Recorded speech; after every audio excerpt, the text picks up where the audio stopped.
In the bustling heart of New York, tucked behind elegant white columns and gleaming marble steps, stands a townhouse worth more than $3 million. But this isn't just another luxury address. This is the private world of Jadakiss, the streetwise kid from Yonkers who once rapped for pocket change on crowded corners. How did he transform raw hustle into refined luxury? Tonight, we step beyond the gates to explore his mansion, his cars, his fortune, and the guarded lifestyle of a rap legend. Jason Terrence Phillips was born on May 27, 1975, in Yonkers, New York. Yonkers wasn't a city of glittering skylines. It wasn't Wall Street or Fifth Avenue. It was cracked sidewalks, corner stores buzzing with noise, and a constant edge that forced kids to grow up fast. And Jason? He grew up faster than most. At 12 years old, when many kids were still chasing basketballs on the blacktop, Jason's parents told him something that would change the course of his life. It's time you make your own money. Imagine being 12 and hearing that. No safety net, no excuses, just survival. So he turned to the only currency he had, his voice. Jason started freestyling on street corners. Crowds would gather, some throwing coins, others simply nodding in approval. Each rhyme was more than entertainment. It was a lifeline. The streets tested him, and every bar he spit was a way to fight for respect. And then, fate intervened. On those same streets, Jason crossed paths with two boys who shared his hunger, Chic Louch and Styles P. They weren't just kids with a dream. They were warriors in training. Together, the trio called themselves the Warlocks. But destiny wasn't done shaping them. Through a stroke of luck, or perhaps inevitability, their demo reached the ears of R&B powerhouse Mary J. Blige. She heard their grit, their fire, and she believed. She passed the demo to Puff Daddy, the kingmaker of Bad Boy Records. Suddenly, three kids from Yonkers were standing at the doorstep of hip-hop royalty. The Warlocks became the Alocks, and their voices began to travel far beyond the block. They laced tracks with Puff Daddy. They appeared on Mariah Carey's Honey, on the Notorious B.I.G.'s Last Day, on Mary J. Blige's Can't Get You Off My Mind. For kids who once scraped by on freestyle battles, this was surreal. But they were ready. Their tribute song, We'll Always Love Big Papa, struck like lightning. It wasn't just a track. It was a eulogy for Biggie, a statement that the streets still had a voice, and people listened. Then came the moment that defined them. In 1998, the Lox released their debut album, Money, Power, and Respect. The title itself was a manifesto. The record shot to number 3 on the Billboard 200, went platinum, and etched their names into hip-hop history. But success with Bad Boy wasn't without cost. The glossy, radio-friendly sound clashed with their raw street energy. The tension was palpable. Did they want fame or authenticity? The choice was clear. They broke away. They left Bad Boy and signed with Rough Riders Entertainment, a label that thrived on grit and street credibility. It was there that they could breathe. In 2000, they released We Are the Streets. The title said it all. No filters, no compromises, just raw Yonkers energy poured into every verse. It was platinum once again, but more importantly, it felt true. And amid this rise, Jadakiss was beginning to stand out. His voice, raspy, sharp, unforgettable, became his trademark. His lyrical precision cut deeper than most, and soon he wasn't just part of the LOX. He was Jadakiss, the solo artist. By 2001, he released his debut solo album, Kiss the Game Goodbye. Gold certified, it produced hits like We Gonna Make It, Knock Yourself Out, and Put Your Hands Up. Each track was a window into his world: ambition, survival, defiance. and the world listened.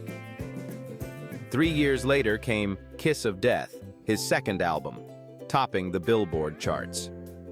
The single Why, featuring Anthony Hamilton, became a cultural shockwave. The song asked difficult questions, questions so bold that one line, "Why did Bush knock down the towers?" sparked controversy nationwide. But controversy didn't silence him. It elevated him.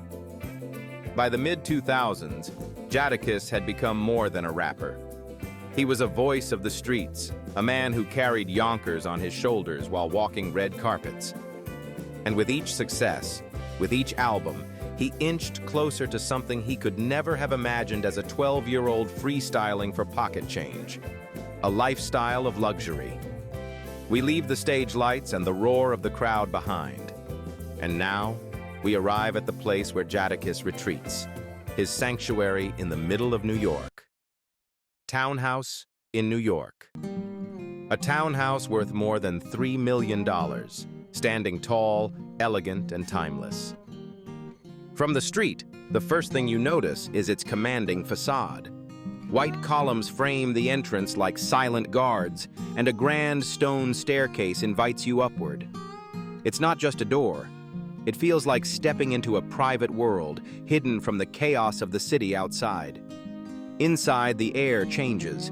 The foyer greets you with marble floors that shine under the soft glow of chandeliers. The ceilings rise more than 6 meters high, a cavern of space that makes you pause. You can almost imagine Jadakiss walking through after a long night in the studio, dropping his keys, exhaling, and finally leaving the world behind.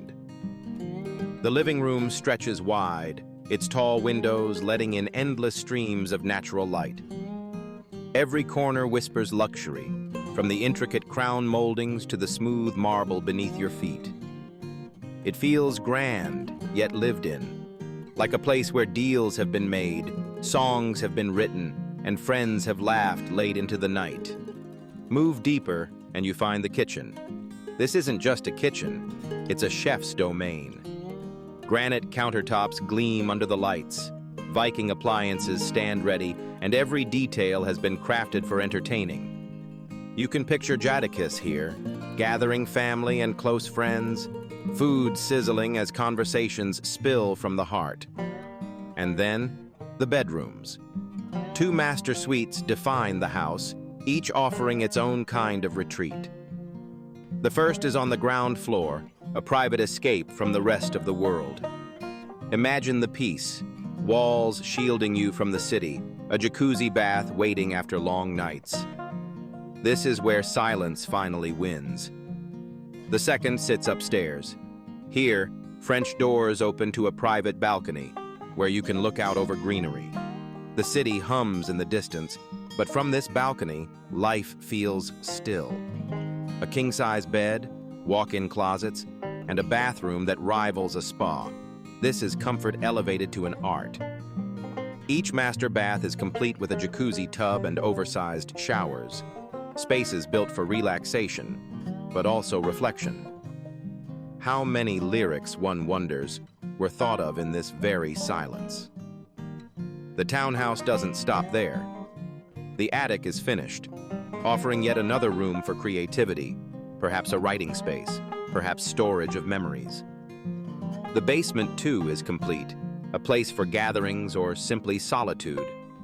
Step outside, and the backyard reveals a stone patio, a perfect stage for summer evenings. Here, friends could gather under the New York night sky, music low, laughter spilling over. A private driveway winds toward a 2-car garage, a rare luxury in the city, ensuring both convenience and security. The craftsmanship throughout is undeniable.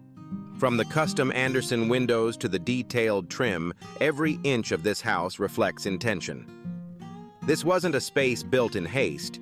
It was crafted, carefully, like a lyric perfected over time. $3 million is the price tag, but what you see inside is worth more than money. It's a statement. From Yonkers street battles to marble foyers, from freestyling for coins to chandeliers glowing over polished granite countertops, This townhouse is not just where Jadakiss lives, it is proof of how far he has come. And yet, this is only one chapter in his real estate story.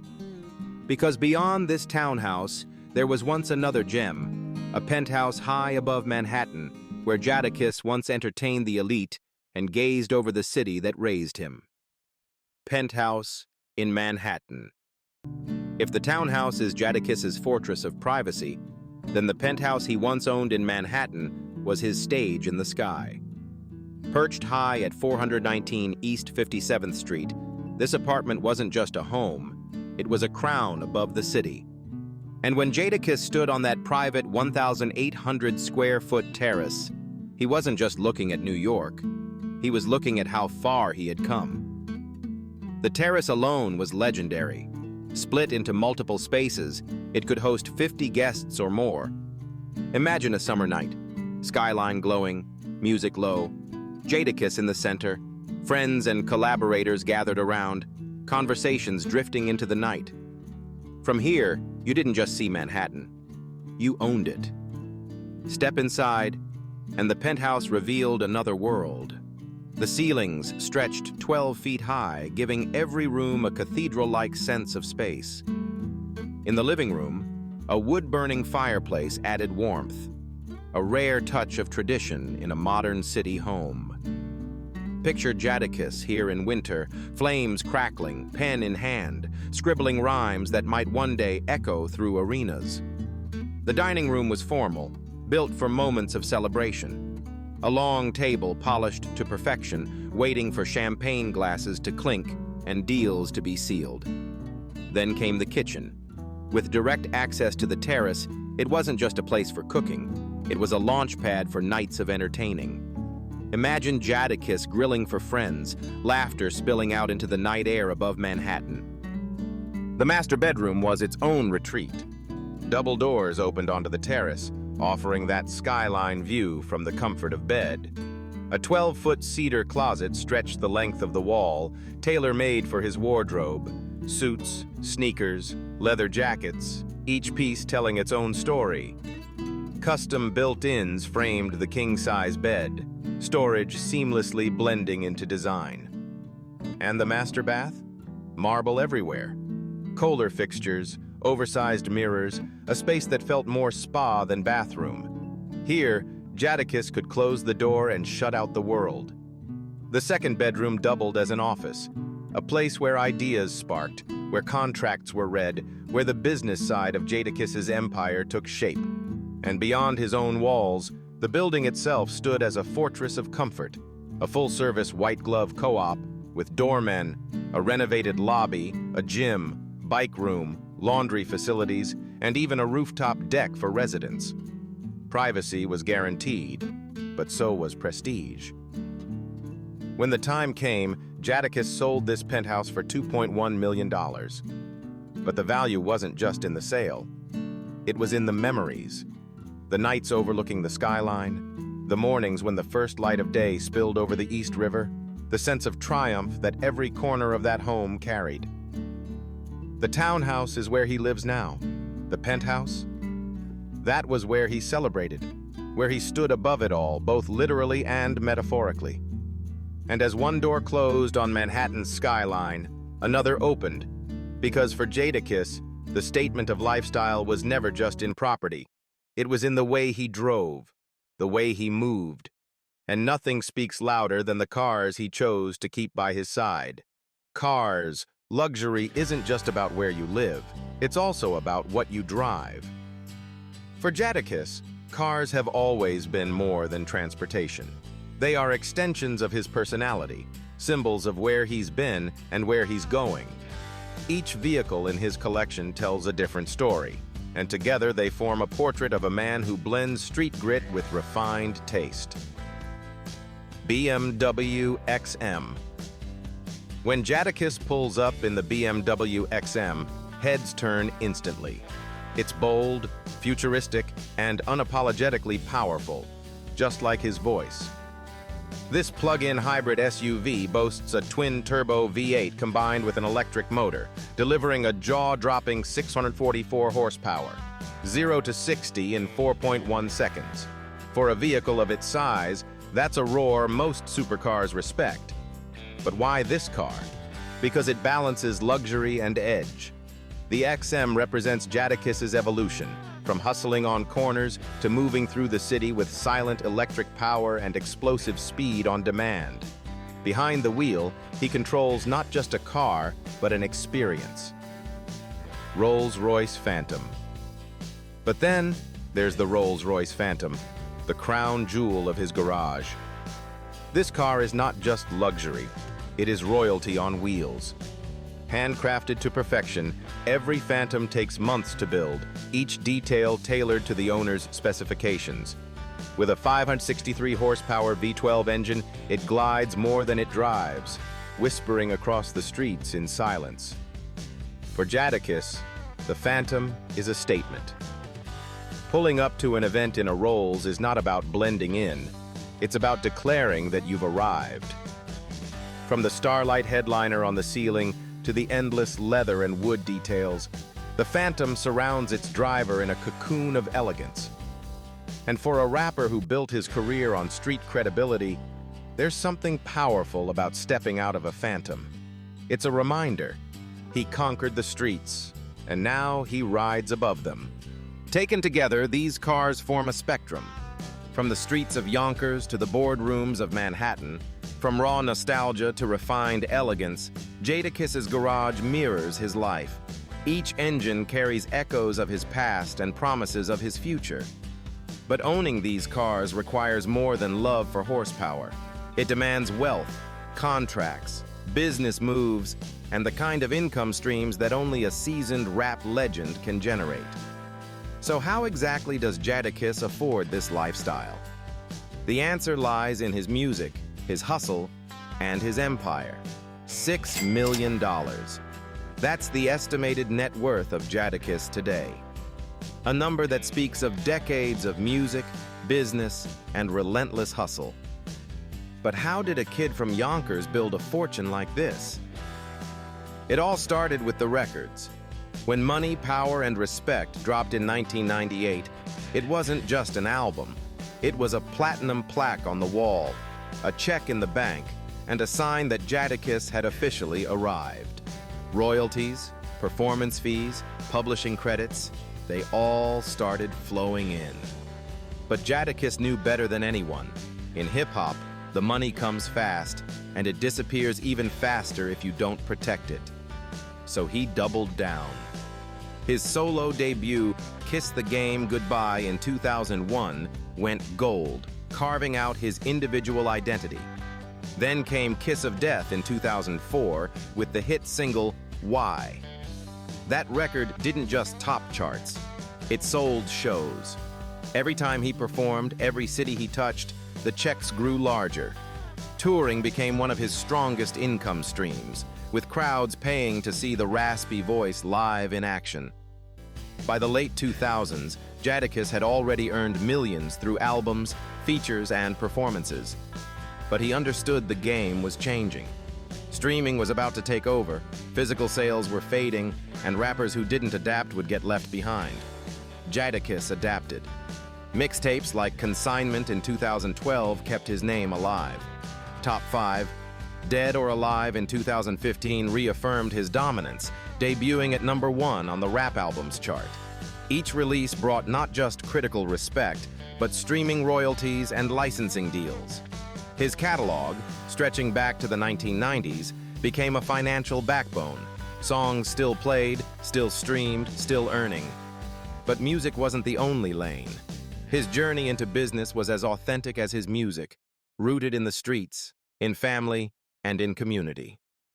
Business. For Jadakiss, money was never just about luxury. It was about building something that would outlast him. Alongside longtime partner Jay Jackson, Jadakiss launched So Raspy, a multimedia brand that became the umbrella for his ventures. It wasn't just a record label. It was clothing, a digital platform, a YouTube channel, a way to control his content. Think about it. A rapper whose raspy voice was his trademark, now turning that into a brand. So Raspy wasn't only about income, it was about ownership, about making sure his art and his money belonged to him. But the most unexpected turn came in 2014. Jadakiss and Styles P opened a juice bar in Yonkers called Juices for Life. At first, people raised eyebrows. A juice bar? From hardcore rappers? But that was exactly the point. The neighborhoods they came from didn't have many healthy options. Fast food chains lined every corner, but wellness? It was rare. So they decided to change that. The Yonkers shop was just the start. Soon, new branches opened in the Bronx and Brooklyn. Inside, the walls carried energy. Families grabbing smoothies, kids seeing rappers not just as entertainers, but as role models. This wasn't charity, it was empowerment. A business that made money while feeding the community with health and hope. In October 2022, Jadakiss added another chapter, Kiss Cafe, a family-owned coffee company created with his father and his son. 3 generations, 1 brand. For Jadakiss, this wasn't about chasing trends. It was about creating a legacy, a product tied to family, something he could pass down. Personal life. Behind the stage lights, behind the platinum plaques and roaring crowds, Jadakiss lives a life that few ever see. To the world, he's the raspy-voiced legend, the battle-tested MC. But at home, he is Jason Terrence Phillips, a father, a son, and a man who has learned to balance hustle with peace. One of the most powerful images of Jadakiss today is not him in a studio or on stage, but him alongside his father and son, launching Kiss Cafe. 3 generations, 1 table, 1 vision. For an artist who grew up having to fight for survival, the ability to create a family business is a victory greater than any chart position. It shows his commitment to something deeper, legacy. Family gatherings are important to him. Holidays are often quiet, spent in Yonkers or New York with loved ones. He doesn't flaunt these moments on social media. In fact, that privacy is part of who he is. He has built his career in public, but his family life remains a sacred shield. When he's not in the spotlight, Jadakiss's days are surprisingly grounded. Mornings often start with fitness, whether at the gym or a simple jog. Health has become more important as he's grown older, reflected not just in his business choices, but in his lifestyle. Studio time is still sacred. Even after decades in the game, Jadakiss spends hours writing, recording, and mentoring younger artists. The studio isn't just a workplace, it's therapy, it's sanctuary. It's where he reconnects with the streets through sound. Basketball has always been a love of his, often attending games or watching from home. Sneakers, too. His collection is legendary, reflecting his lifelong ties to hip-hop culture.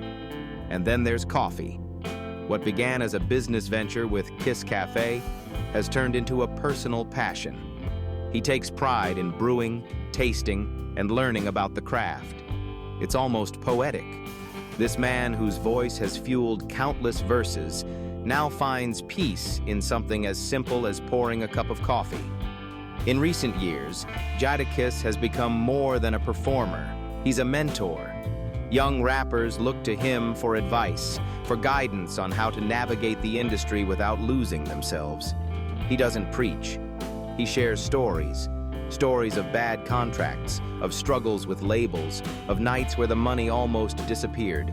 Lessons that only someone who lived them can teach. For many in Yonkers and beyond, he has become proof that survival can lead to success, and that success can still remain humble. In private, he laughs easily, loves deeply, and chooses his circle carefully.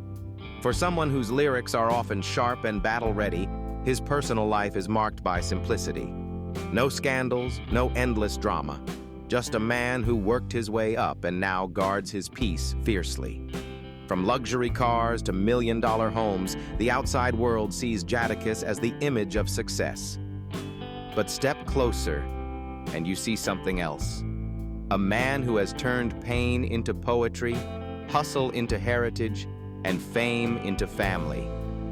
And as the years pass, it's not just his music or his money that will define him. It's the life he built quietly, away from the noise. So here we stand, at the end of the tour. But perhaps the real treasure isn't in marble foyers or horsepower. It's in the man who learned to transform struggle into strength and strength into stability. Jadakiss is proof that the raspy voice of Yonkers still echoes today, not just in music, but in life itself. Now let me ask you, if you had the chance, which part of Jadakiss's lifestyle would you want to experience first? Would it be the townhouse with its towering ceilings, or the phantom gliding silently through New York streets? Tell us in the comments below. And if you enjoyed this journey, don't forget to like, share, and subscribe, because more stories of legendary lives and hidden estates are waiting just around the corner.